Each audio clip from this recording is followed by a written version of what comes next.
හරි ඔන්න වෙනද වගේම අද අලුත් වීඩියෝ එකක් අරන් ආවිලා තියෙන්නේ අපි කතා කරන්නේ අද ස්ප්‍රින්ග් බූට් වලදී කොහොමද ඉමේජ් එකක් අප්ලෝඩ් කරන්න කියලා.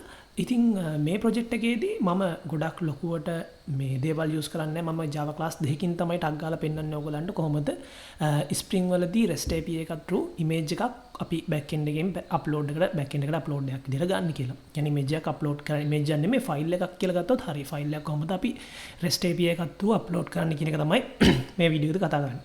මුලින්ම වෙනද වගේම අපි ප්‍රොජෙක්ට් එක හදා ගන්නවා මේ වෙන ප්‍රොජෙක්ට් එකක් Java ඔයගොල්ලෝ දන්නවා අපි කලින් වීඩියෝ බලලා තියෙන හින්දා මේක කොහොමද එන්නේ කියලා. ඉතින් බේසික් දේවල් බලලා නැත්තම් ඔයගලන්ට පුළුවන් මගේ ප්ලේලිස්ට් එකක් තියෙනවා ස්ප්‍රින්ග් බූට් අපේ සිම්පල් රූට් channel එකේ.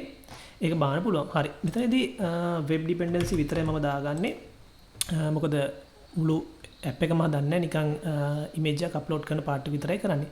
ඉතින් මේ වගේ මේ දේවල් ටික මෙහෙම දීලා මම අපේ ෆයිල් එක ජෙනරේට් කරගන්නවා. ජෙනරේට් කරගෙන අපි ඕපන් කරගන්නවා IntelliJ IDEA එකෙන්. හරි. අපි ඩවුන්ලෝඩ් කරගත්ත ඇප්ලිකේෂන් එක මේ විදියට ඕපන් කරගන්නවා IntelliJ IDEA එකෙන්. හරි. මෙතනදී මම ක්ලාසස් දෙකක් හදන්න ඕනේ. මුලින්ම මම පළවෙනි ක්ලාස් එක හදනවා control එක අපේ REST control එක image upload control එක.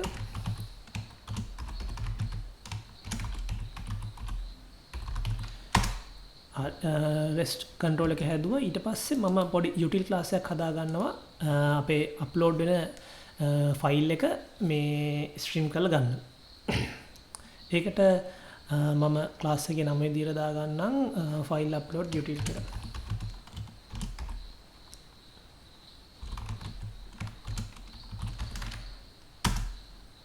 හරි.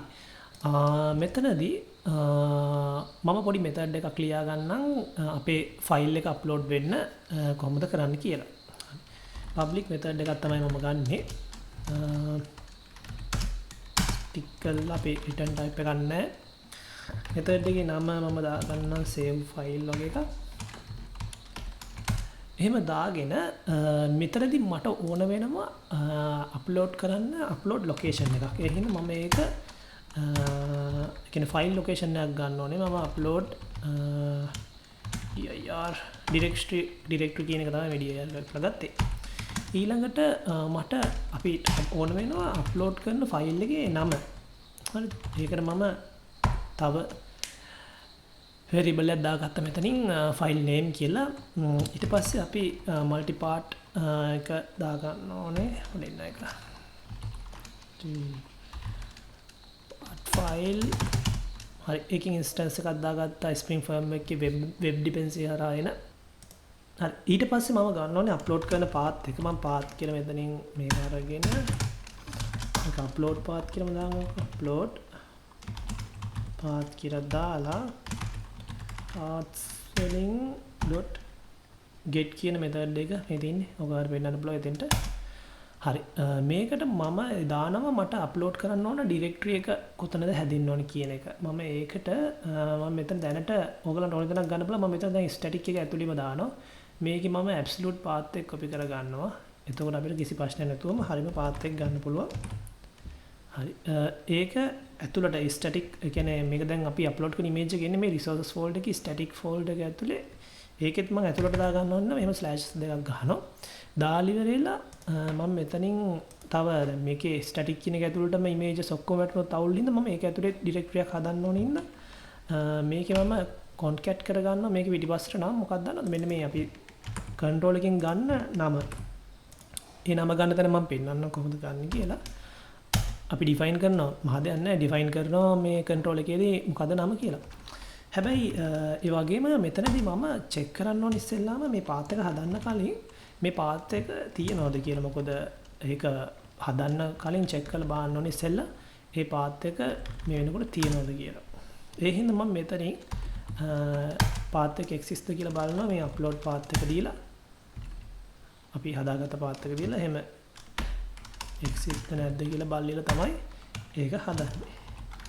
එහෙම path එකක් නැත්තම් අපි create path එකෙන් ඒ කියන්නේ create directories එකෙන් ඒක හදා ගන්නවා. path එක මෙහෙම මෙතන දීලා. හරි. ඒ path එක දුන්නාන් පස්සේ මෙතන අපිට පෙන්නනවා මම හිතන්නේ අන්න හරි.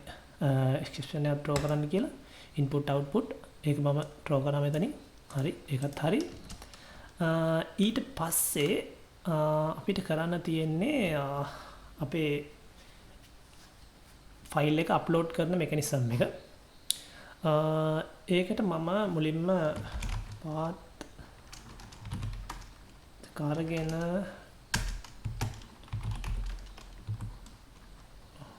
file path upload path dot resolve එක අරගෙන ඒකට පාස් කරනවා file name එක හරි මෙතෙන්ට කලින් මම පොඩ්ඩක් මෙතනේ try catch block එකක් දාගන්න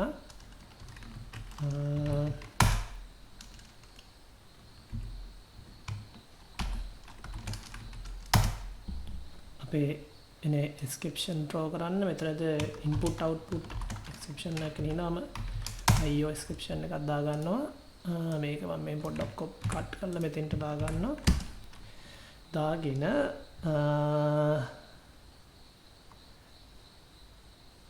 මෙතනදී මම input output එකක් ගන්න ඕනේ පොඩ්ඩක් input stream එකක් input stream එකකින් instance එකක් හදා ගන්නවා මේ multi-part file get input stream හරි ඔය එක හදාගත්තන් පස්සේ මෙතන පොඩි එකක් වෙනවා මෙතන මම instance එක දැම්මේ නෑ හරි දැන් මම කරන්න හදන්නේ අපේ ෆයිල් එක copy කරන වැඩේ files.copy මෙන්න මේ දෙවෙනි එක ඒක අරගෙන මම අපේ input stream එකේ ආපු දීලා ඊපස්සේ අපේ file path එක දෙනවා අපි ඊට පස්සේ copy option එක දෙනවා මම මේක දෙනවා ඒ කියන්නේ දැන් අපි file එකක් copy කරනකොට හිතන්නකෝ ඒ file එක මේ වෙද්දී අපි එකපාරක් database එක නෙමෙයි අපේ directory එකට දාලා තියෙන්නේ කියලා. එතකොට ඒක ආයි replace වෙන්නේ නැති වෙන්න මම මෙතනදී කියනවා standard copy option එකක් දෙනවා replace existing කියලා. ඒ කියන්නේ කලින් copy එකක් තියෙනවා නම් දෙපාරක් ඒක copy කරන්න එපා. තියෙන එකම replace කරන්න කියලා. හරි. ওই ටික තමයි උතනදී වෙන්නේ. එතකොට ඒ විදිහට තමයි එතන file saving එක වෙන්නේ. හරි ඒ ටික එතන ඉවරයි ඊට පස්සේ අපි ලියාගමු අපේ control එක image upload control එක ඔයගොල්ලෝ දන්නවා ඉතින් මුලින්ම මෙතන annotation එක දාගන්න ඕනේ request mapping annotation එකයි rest template එකයි s control එකයි request mapping එකේදී මම මෙතනදී වෙනද වගේම අපි නිකන් default path එක img කියලා දෙන්නම් දීලා මෙතනදී මම දාගන්න අපේ method එක අපිට හදා ගන්න ඕන එක public method එකක් වෙනද වගේම return type එකක් නැහැ void මේවා අපි response එක return කරගන්න ඕන අපි return type එක දාගන්න පුළුවන් මම දැනට එහෙම දාන්නේ නැහැ save image කියලා ගන්නකො නිකන් method එකේ නම save image එහෙම අරගෙන මේක මතක තියාගන්න මේක post method එකක් අපි post කරන හින්දා සහ ඒකට මම path එකක් දෙය ගන්න මොකක්ද අපි දෙමු /upload කියලා. හරි. ඊට පස්සේ අපි අපේ image එක අල්ල ගන්න ඕනේ. මම මෙතනදී param එකක් විදියට ගන්නවා. අපි ඒ කියන්නේ ගන්න ඕනේ form data වල ඒක අල්ල ගන්න මම මෙතනින් request param අපි keyword එකක් දාගමු files කියලා දාගමු files ඊට පස්සේ මෙතනින් multipart file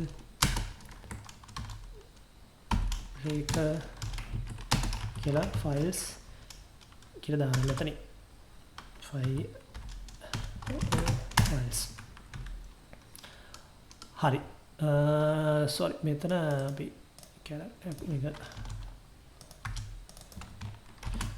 හරි ඒකත් හරි හරි ඊට පස්සේ මම ලියා ගන්නවා මෙතනදී අර අපි අප්ලෝඩ් ඩිරෙක්ටරි එකක් යවන්න ඕනේ අප්ලෝඩ් ඩිරෙක්ටරි එකේ නම යවන්න ඕනේනේ ෆයිල් අප්ලෝඩ් ඩීටේල් එකට ඒ හින්දා මම මෙතනදී අප්ලෝඩ් dir කියලා ඩිරෙක්ටරි එකට නමක් දෙනවා අපි දෙමු නිකන් profile images folder කැමති නමක් දෙන්න පුළුවන් මෙච්චර දිගටම දෙන්න ඕනේ නැහැ. ඔයාලා කැමති නමක් දෙන්න ඕනේ. ඊට පස්සේ මම array stream කරලා තමයි මේක දාන්නේ. ඕගලන්ට මේ මොකද්ද Java වල තියෙන stream API එකක් ඒක ඉගෙන ගන්න එක වටිනවා. ඒකෙන් සෑහෙන දෙයක් කරන්න පුළුවන්. ඊට පස්සේ මම stream කරනවා for each එකකින් ගමු අපි ෆයිල් එක අල්ලගෙන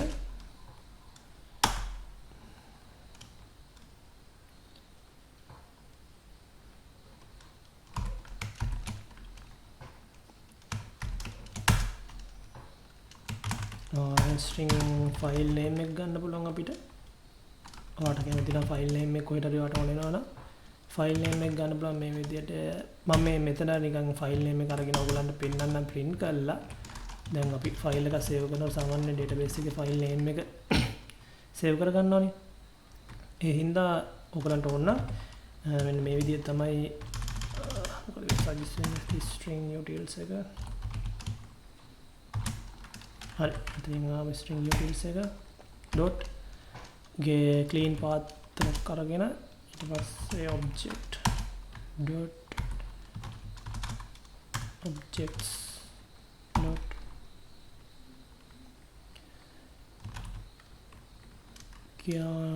null ඊට පස්සේ files dot original files name එක ගමු. get original file name ඕකෙන් අල්ල ගන්න පුළුවන් original file එකේ නම. හරිද? ඒ කියන්නේ upload වෙන file එකේ නම. මම මෙතනදී s out එකක් දාලා ඒ file එකේ නම print කරන්නම් terminal එකේ. අපිට එතකොට file එක upload වුණා කියන එක ඒ කියන්නේ upload වුණා නෙමෙයි අපේ back end එක පැත්තට ආවයි කියන එක ගන්න පුළුවන්. ඊට පස්සේ මම මෙතනින් අපේ file upload util එක call කරනවා. ඒකේ තියෙන අපේ save method එක. ඔයගොල්ලෝ දන්නවා අපි දැන් save method එකේ මෙතන upload dir එකයි file name එකයි multipart file ඔය ඔක්කොම ටික යවන්න ඕන file එකයි. හරි. මුලින්ම අපි එතෙන්ට pass කරමු අපේ upload dir එක මෙතනින්. ඊට පස්සේ අපේ file name එක අපි මේකත් මෙතනම හදාගත්ත හින්දා ඒක pass කරන්න පුළුවන්. ඊට පස්සේ අපිට file එක මේ file name අරම මේක pass කරන්න ඕනේ නෑ. ඔයගලන්ට අර file එක save කරනකොට ඒක ඕන වෙනවා ඉතින්. ඒක ඔයාගේ කැමැත්ත කොයි විදිහට customize කරගන්නවද කියලා ඔයාගේ API එක IO exception එකක් අපි draw කරමු මෙතනින්. ඊට පස්සේ මේක බෑකට් එක අපි close කරලා දාමු. ඔයගොල්ලන්ට ඕන නම් මෙතනදී මොකක්ද return කරගන්න පුළුවන් නැත්නම් error එක print කරගන්න පුළුවන්. හරි. ඒ විදිහට අපි ඔක්කොම ටික ඉවර කරලා file upload එක. ඉතින් මෙච්චරයි තියෙන්නේ. මෙතනදී API v1/image එකට upload කියන URL එකට image එක යවුවට පස්සේ එයා මේ file upload util එකේ අපි ගහපු විදිහට ඒක input output stream වලින් එයා ඒක save කරගන්නවා අපි දීපු මෙන්න මේ location එකේ. හරිද? අපි දැන් බලමු මේක run කරලා. බලමු මොන හරි errors එනවද කියලා අපි run කරාට පස්සේ error එකක් આવත් අපි ඒක fix කරගමු. නැත්නම් අපි postman එකේ request එකක් දාලා බලමු වැඩේ හරියනවද කියලා. ඉතින් ඒ වගේම මතක් කරන්න ඕනේ simple root channel එකේ videos ගොඩක් තියෙනවා ගන්න බලන්න පුළුවන්. හරි. API එකේ ස්පර්ශ නැතුව අප් වුණා. අපි දැන් request එකක් දාලා බලමු අපේ postman එකේ. ඉතින් මුලින්ම කියන්න ඕනේ මේකට post request එකක් දාන්න ඕනේ. ඒ වගේම අපි localhost 8080 වල ඔයගොල්ලෝ දැක්කා මේක අප් වුණා localhost 8080 වල path එක දුන්න API v1 image upload හරි. ඊට පස්සේ ඔයගොල්ලෝ මෙතන select කරන්න ඕනේ body එක. ඒකේ main option එකේ form data select කරලා මෙතෙන්ට දෙන්න ඕනේ files කියන option එක දීලා මේකේ නම මෙතෙන්ට word keyword දාන්න ඕනේ අපි අර දුන්නා වගේ files කියලා. ඊට පස්සේ අපිට පුළුවන් image එකක් තෝරන්න. මම මෙතනදී මගේ එකේ තියෙන image එක මෙහෙම select කරනවා. දීලා ඉවරලා මේක up send කරන්න තියෙනවා. හරි. status එක 200යි කියලා ආවා. ඒ කියන්නේ issue එකක් නැහැ. අපි බලමු terminal එකේ අපි file name එකක් print වෙලා තියෙනවා. ඒ කියන්නේ control එකේ මෙතෙන්ට වෙනකන් image එක ඇවිල්ලා තියෙනවා. මේ description මුකුත් throw නැහැ. එස්කේප්ෂන් මුකුත් රවුන්ඩ් නැහැ කියන අපේ වැඩේ ගොඩක් වෙලාට හරියින් තියෙනවනේ. හරි. රිසෝසස් වල බැලුවෙන් පස්සේ ස්ටැටික් එක ඇතුලේ මේ ප්‍රොෆයිල් ඉමේජ් ෆෝල්ඩර් කියලා අපි දීපු නමින් ෆෝල්ඩර් එකක් හැදිලා තියෙනවා. ඒක ඇතුලේ අපි බෑක්එන්ඩ් එකෙන් නෙමෙයි API එකෙන් එපු ඉමේජ් එක මේ විදිහට ඇවිල්ලා තියෙනවා. ඉතින් ওই විදිහට තමයි සරලවම ස්ප්‍රින්ග් බූට් වලදී REST API එකක් හදනකොට ඉමේජ් එකක් අප්ලෝඩ් කරගන්න ඕන නම් ඉමේජ් එකක් අප්ලෝඩ් කරගන්න ඕනේ. ඕගලන් තව මොනවා හරි දැනගන්න හදාගන්න දැන් මේකත් කමෙන්ට් එකකින් තමයි එක්කෙනෙක් මට කමෙන්ට් එකකින් නෙමෙයි අතන Slack එකකින් කෙනෙක් කතා කරලා කිව්වා ෆයිල් එකක් අප්ලෝඩ් කරන විදිය ගැන කියන්නේ කියලා. ඉතින් මම මෙතනදි මේ ඉමේජ් එක තමයි අප්ලෝඩ් කරලා පෙන්නුවේ. ඉතින් ඕගලන්ට ඒ විදිහටම ඕගලන්ට කැමති ෆයිල් එකක් මෙතනින් අප්ලෝඩ් කරලා බලන්න පුළුවන්. ඒක හරියනවද කියලා. වරදින් විදියක් නෑ අනිවාර්යයෙන්ම හරියනවා මේකේ කෝඩ් එක වගේ වර්දිනවා නම් ආයි පාරක් ගෝ ත්‍රූ කරලා බලන්න කොහෙද ඉෂුස් එන්නේ එරර් එක කියලා රීඩ් කරන්න එරර් එක රීඩ් කරලා ඔයගලන්ට තේරුම් ගන්න පුළුවන් මොකද්ද ඉෂුව එක කියලා. ඉතින් මේ වගේ තව මොනවා හරි ඔයගලන්ට දැනගන්න ඕන දේවල් තියෙනවා නම් ඔයාලට පුළුවන් Slack එකට එන්න description එකේ සීලම link තියෙනවා. ඒ වගේම ඒවෙන් ඇවිල්ලා ඔයගලන්ට තියෙන ප්‍රශ්න විසඳ ගන්නත් පුළුවන්. ඒ වගේම මේ වගේ වීඩියෝස් ඕන නම් මේවා රික්වෙස්ට් කරන්නත් පුළුවන්. එහෙනම් ඊළඟ වීඩියෝෙන් අපි ඉක්මනට හම්බෙමු.